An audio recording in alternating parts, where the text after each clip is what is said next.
51% OBC को केवल 27% reservation मिला और 27% में क्रीमी लेयर लगा दिया। क्रीमी लेयर का मतलब है जिसके पास दांत है उसको चना नहीं। सिंपल भाषा में समझाता हूं क्योंकि गांव देहात के आदमी को समझाना बहुत जरूरी होगा, नहीं तो उस आर्मी में चला जाएगा, है हमारा आदमी, आर्मी में उधर उनकी चला जाएगा, दुश्मनों की नहीं समझ पाएगा तो उनको मजबूत कर देगा। इसलिए साधारण भाषा में जिसके पास दांत है उसको चना नहीं मिलेगा और जिसके पास नहीं है उसको दिखाया जाएगा तो खा ही नहीं सकता, तो देखेगा ही और नहीं कर सकता। तो ऐसे ही नहीं है, जिस ओबीसी की इनकम है दिलवा सकता है उसको कहा क्रीमी लेयर, तुमको रिजर्वेशन का फायदा नहीं। मान लो ओबीसी का कोई क्लास 1 हो तो क्यों ओबीसी की लड़ाई लड़ेगा और उसके बच्चे को तो रिजर्वेशन ही नहीं मिलना, वो क्यों लड़ेगा ओबीसी? एससी एसटी के रिजर्वेशन में क्रीमी लेयर नहीं है। बाबा साहब ने संविधान में जब ये मामला आया था संविधान सभा में, बाबा साहब ने उसके खिलाफ की बात कही थी और नहीं होने दिया एससी एसटी के रिजर्वेशन में क्रीमी लेयर। मगर ओबीसी के रिजर्वेशन में जबरदस्ती सुप्रीम कोर्ट के द्वारा ओबीसी को क्रीमी लेयर थोप दिया गया और उसका बहुत बड़ा नुकसान ओबीसी को हुआ कि ओबीसी का रिजर्वेशन ऊपर से भी खत्म हो गया, नीचे से भी खत्म हो गया। जो अपने बच्चे को पढ़ाने लायक है वो रिजर्व कैटेगरी में है और जो इस महंगी एजुकेशन के दौर में अपने बच्चे को अच्छी एजुकेशन नहीं मिला सकता तो रिजर्वेशन का फायदा कैसे लेगा, कंपटीशन कैसे नहीं करेगा? तो रिजर्वेशन ऊपर से भी खत्म हो गया, नीचे से भी खत्म। मंडल कमीशन की केवल एक सिफारिश लागू हुई, बाकी सिफारिशें मंडल कमीशन की लागू नहीं हुई। तो ओबीसी के साथ बहुत बड़ी धोखेबाजी। अगर इस धोखेबाजी को ओबीसी के लोग समझते तो कहां जाते? अरे दिल्ली जाते, संसद भवन घेर लेते और 52% लोग अगर दिल्ली का संसद भवन घेर लेते तो किसकी औकात थी नहीं देते? तो जिनको देना लेना था, जिनका कम होना था, वो पहले ही समझ कि ये जो हाथी है, हाथी से कोई आदमी लड़ के जीत सकता है। मान लो हाथी से लड़ाई कर लो तो जीत पाओगे? हाथी से आदमी लड़ के हाथी को कंट्रोल नहीं कर सकता है। हाथी को मानसिक रूप से कंट्रोल करके हाथी से जो चाहे वो करवा सकता है। तो ब्राह्मण भी ये जानते हैं कि ये ओबीसी हाथी है, इससे आमने सामने भिड़ोगे तो बर्बाद हो जाओगे।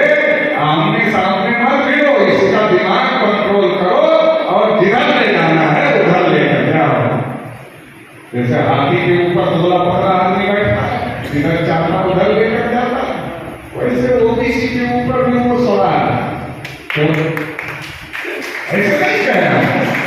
जन्म से लेकर मरने के बाद पक्का कोई काम वगैरह उसके होगा ही नहीं। तो सवाल है अभी तो नहीं होता है, उसके ऊपर सवाल है। तो वो लोग आए, अब ओबीसी के घर में आने में कोई रोक तो है नहीं, तो आए कहा अयोध्या में जहाँ राम जी पैदा हुए थे वहां राम जी का मंदिर बनना बहुत जरूरी है।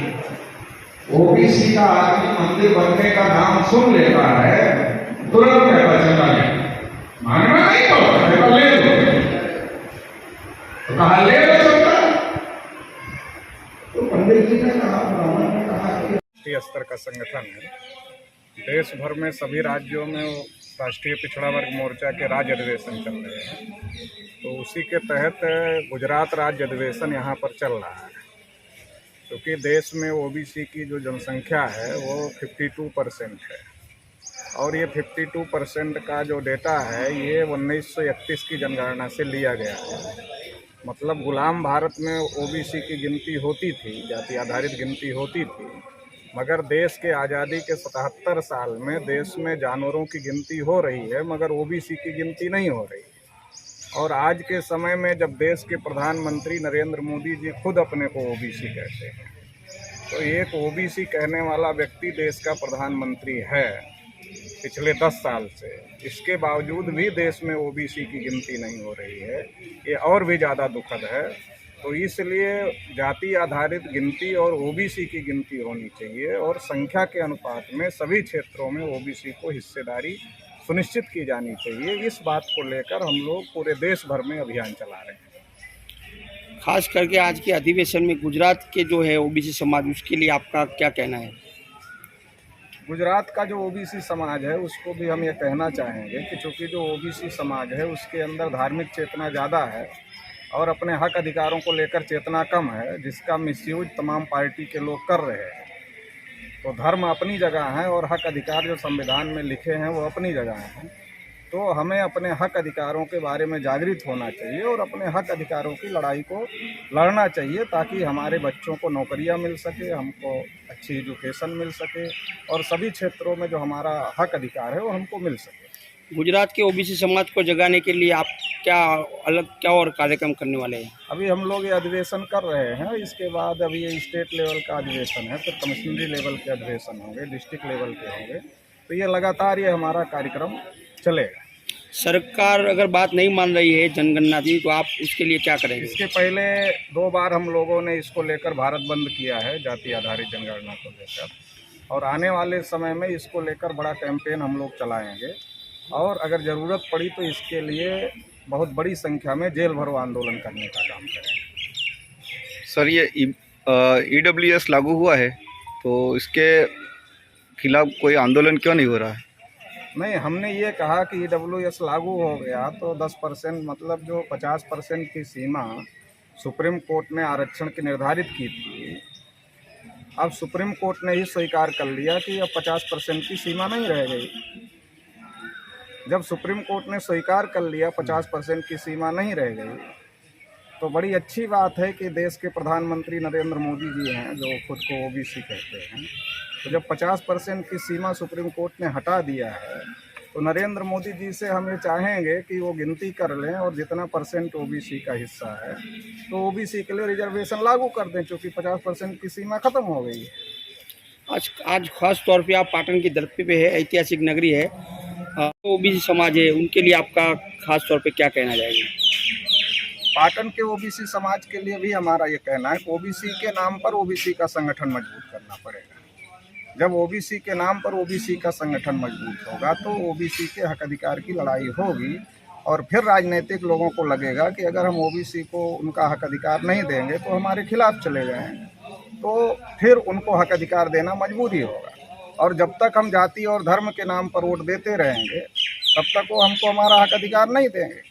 तो इसके लिए हमें जो ओबीसी के नाम पर वर्गीय चेतना पैदा करना चाहिए, वो गांव-गांव तक वर्गीय चेतना पैदा करने का काम करना चाहिए। ओबीसी के क्या हक अधिकार हैं वो बताने का काम करना चाहिए। और आज के अधिवेशन के दिन आपकी सरकार से क्या मांग होगी? शायद नहीं, हमारा तो यही कहना है कि हमारा जो हक है देश में, आज़ादी जब संविधान लागू हुआ तो शेड्यूल कास्ट शेड्यूल ट्राइब को संख्या के अनुपात में जो अधिकार थे वो मिल गए। ओबीसी को 92 में मिला तो 52% को केवल 27% मिला, उसमें भी क्रीमिलियर लगा दिया गया और आज तक हमारा हक नहीं मिल रहा। बार बार जब हम कोई बात करते हैं तो कहा जाता है कि डेटा नहीं, जब हम कोई मांग करते हैं तो कहा जाता है डेटा नहीं। तो हमारी गिनती किया जाए और गिनती करके जो हमारा हक अधिकार है वो हमको दिया जाए।